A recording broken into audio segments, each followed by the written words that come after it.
എൻ്റെ ലൈഫിൽ ഒരുപാട് മാറ്റങ്ങൾ കൊണ്ടുവന്നിട്ടുള്ള ഒരാളാണ് ഞാൻ. നമ്മൾ ജനിച്ച പോലെ തന്നെ നമുക്ക് ജീവിക്കാൻ എളുപ്പമാണ്. പക്ഷെ നമ്മുടെ പല നേച്ചേഴ്സും കാര്യങ്ങളും കാരണം നമുക്ക് തന്നെ ബുദ്ധിമുട്ട് വരുമ്പോൾ നമ്മൾ നമ്മുടെ കയ്യിൽ മാറ്റങ്ങൾ കൊണ്ടുവന്നു കഴിഞ്ഞാൽ നമ്മുടെ ലൈഫ് ഈസി ആയിട്ട് മാറിക്കൊണ്ടിരിക്കുന്നത് നമ്മൾ കാണും. പിന്നെ ചുറ്റുമുള്ള ആൾക്കാരുടെയൊന്നും അവരവരുടെ ലൈഫിൽ ചെയ്യുന്ന പോസിറ്റീവ് നെഗറ്റീവ് കാര്യങ്ങളൊക്കെ നോക്കി കഴിഞ്ഞു കഴിഞ്ഞാൽ നമ്മുടെ ജീവിതത്തിൽ ചില മാറ്റങ്ങൾ നമ്മുടെ സാഹചര്യം അനുസരിച്ചിട്ടോ, ഇപ്പം ഞാൻ ചെയ്യുന്ന മാറ്റങ്ങൾ പൂജയുടെ ലൈഫിൽ ചിലപ്പോൾ പൂജയ്ക്ക് പറ്റുന്നുണ്ടായിരിക്കില്ല, പൂജ ചെയ്യുന്നത് എനിക്ക് പറ്റുന്നുണ്ടായിരുന്നു. എൻ്റെ സാഹചര്യത്തിന് ഇണങ്ങി മാറ്റങ്ങൾ കൊണ്ടുവരികയാണെങ്കിൽ ലൈഫ് കുറച്ചും കൂടെ ഈസി ആയിരിക്കും ചെയ്യാൻ വേണ്ടിയിട്ട്. അപ്പോൾ ക്യാരക്ടർ ആണെങ്കിലും പ്രൊഫഷൻ ആണെങ്കിലും എന്താണെങ്കിലും സിമ്പിളായിട്ട് അപ്രോച്ച് ചെയ്യുമ്പോഴാണല്ലോ നമുക്ക് അത് എളുപ്പമാവുന്നത്.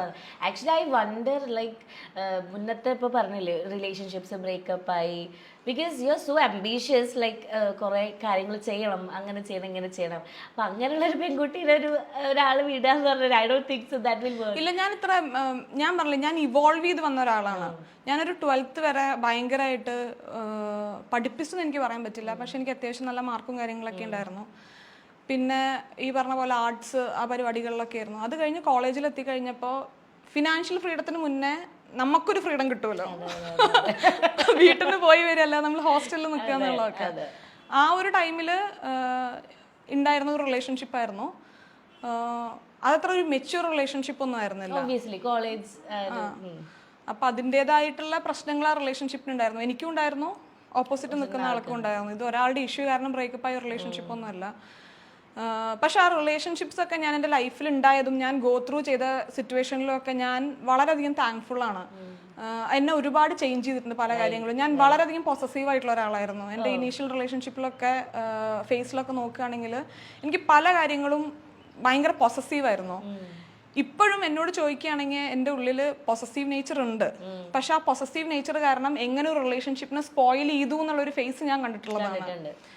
Like what kind of possessiveness? ഇപ്പം പല ഒരു കോളേജ് പഠിക്കുന്ന കുട്ടിക്ക് എന്തായിരിക്കും പൊസസീവ്നെസ്? ഗേൾഫ്രണ്ടിനോട് മിണ്ടരുത്, അവിടെ